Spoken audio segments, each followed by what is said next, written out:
राम राम दोस्तों, मैं आपका भाई आनंद आ रहा हूँ और हमारे पास है आज अशोक लेलैंड बड़ा दोस्त i4LS और गाड़ी है 2 साल पुरानी, 60,000 किलोमीटर चली हुई है।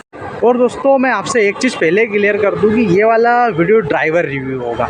सिर्फ हम इसमें इनकम और गाड़ी कितने में ली ये तो नहीं जानेंगे, बट इसकी जो कंपटीशन में गाड़ी आती है उनसे कैसी है, इसकी परफॉर्मेंस कैसी है, 2 साल के बाद कैसे चल रही है, ये चीज़ हम ज़रूर जानेंगे। गाड़ी है तो हमें क्या है कि फीडबैक जानने को मिल जाएगा गाड़ी का कि भैया 2 साल में जो अशोक लेलैंड की गाड़ी है बड़ा दोस्त, इसका कैसा क्या फीडबैक है, कैसी गाड़ी की अभी तक की परफॉर्मेंस है, कितने सेटिस्फाइड है अशोक लेलैंड से भैया, तो सब कुछ हमें डिटेल्स में जानने को मिल जाइए।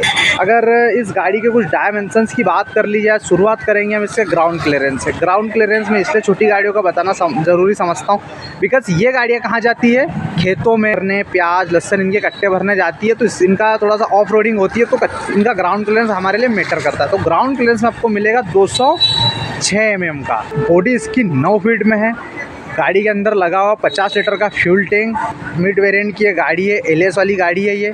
और अगर इसके कुछ मुख्य कॉम्पिटिटर की बात की जाए तो वही है इसमें 1.7 बोलेरो। बाकी अभी रिसेंटली लॉन्च किया है टाटा ने V70 इंट्रा V70 लॉन्च किया अभी, वो तो मुझे कहीं मिला नहीं है। बाकी अगर वो कहीं मिलता है तो उस पर भी हम डिस्कस करेंगे। कुछ पेलोड कैपेसिटी की बात की जाए तो ये 18 कुंटल इसकी पेलोड कैपेसिटी है, 35 कुंटल इसका GVW वेट ये पास करती है।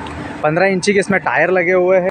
चलता हूँ मैं उस साइड। भैया आपका बहुत बहुत स्वागत है मेरे यूट्यूब चैनल व्हीकल्स MR पे। और जो हमारे व्यूवर्स हैं उनको आपका नाम बताइए सबसे पहले तो। केवल राम दावरेकर। मामले में भी एक बार मुझे बता दो, महिंद्रा अच्छी की है? अच्छी। हाँ, बाहर बोलेरो में ऐसा है सर, बोलेरो भी खानदानी चाहिए, जात की बेटी है। हाँ, उसकी बुराई नहीं कर सकते। नहीं, वो जात की बेटी है, सबसे पहले मैं उसी से स्टार्ट हुआ था। हाँ, बुराई की बात ही नहीं है ना, मैंने तो रखी है तो मुझे पता है वो जात की बेटी है। हाँ, तो उसका क्या है, बोलेरो को तो देखो वो तो छोड़ी दो, वो तो काली की बात होगी। हाँ, उसके तो अपन कोई कंपेयर कर ही नहीं सकते किसी गाड़ी से। वो तो उसका तो तोड़ ही नहीं, देखो बिल्कुल तोड़ नहीं।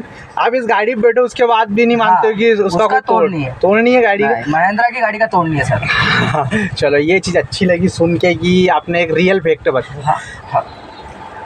अभी हमारे पास महिंद्रा भी है, ऐसी कोई बात नहीं। ये बंदा का फ़ोन आया है, मेरा दोस्त है, उसके पास महिंद्रा ही है 1.7। हाँ, वो बम्बई टू इंदौर चलती है। अच्छा भैया एक चीज़ मुझे बताओ, जैसे ये गाड़ी आप 2 साल से चला रहे हो, बिल्कुल छैया और बुरैया सच बताना।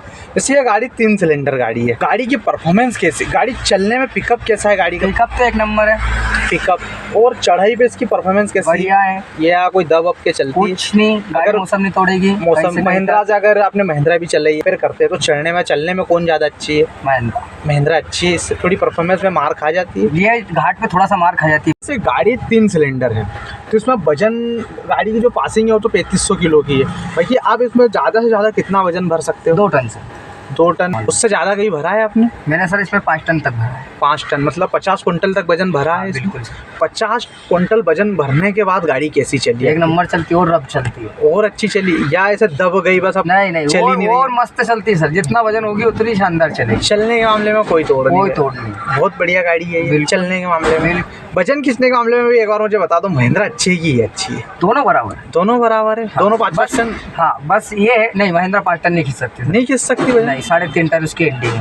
3.5 टन के बाद में, क्योंकि उसके पूरा जो वजन आएगा पीछे आ जाएगा, वो उड़ जाती है सर आगे से। कि आपका 5 टन खींचने की पूरी गारंटी? हाँ, मैं भर के ले गया हूँ ना यहीं से लेके गए 5 टन। ठीक। और ऐसा कोई प्रॉब्लम हुई 5 टन भरने के बाद ही कमानी पट्टे तोड़ दिए या कोई प्रॉब्लम नहीं? ग्राउंड में कुछ भी प्रॉब्लम नहीं। कोई गाड़ी से मैं कई बार यहाँ से 5 टन, मेरा बिल भी पड़ा होगा, देख लीजिए आप। 5 टन भर के लेके गए? कितनी बार ले गया हूँ यहाँ से। और ये माइलेज आपको क्या निकाल के ये देती है सर 12 से लेके अपने को 13 तक। 12 से 13 तक? ये कितना वजन भरने के बाद आपको 12 से 13 देती है अपने को सर? 1500-1600 किलो में अपने को अच्छा एवरेज देती है। हाँ, मतलब जो इसकी पासिंग है उतना आप भरते हो तो आपको 12 से 13 का ये 14 तक निकाल देती हूँ। 14 तक?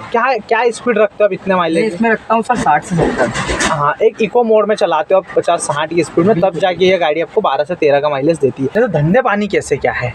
धंधे पानी तो सर ऐसा है, देखो कंपनी से गाड़ी लगी है। हाँ, तो उस व्यक्ति को तो कोई दिक्कत ही नहीं है अगर कंपनी से अटैच करते हैं। बिल्कुल। हाँ। और अपन कभी खुले चलाते हैं तो उसके लिए तो फिर अपने को ढूंढना पड़ता है, भाड़ा ढूंढना पड़ता है। कभी मिला कभी नहीं भी मिला। हाँ। तो सबसे बढ़िया मैं एक चीज़ समझता हूँ, कंपनी में अटैच करना ही पड़ती है। तो सबको कंपनी में अटैच, सबकी गाड़ी नहीं हो सकती, बाहर भी चला। बिल्कुल। गाड़ी बंदा फ्री कर सकता है चला के? बिल्कुल कर सकता है सर। अभी मार्केट ऐसा लगता है कि भाड़े है और गाड़ी फ्री हो जाएगी? कुल है सर, भाड़े भी है और मार्केट भी है, हो मगर चलाने वाला व्यक्ति चाहिए सर, मेहनती आदमी चाहिए।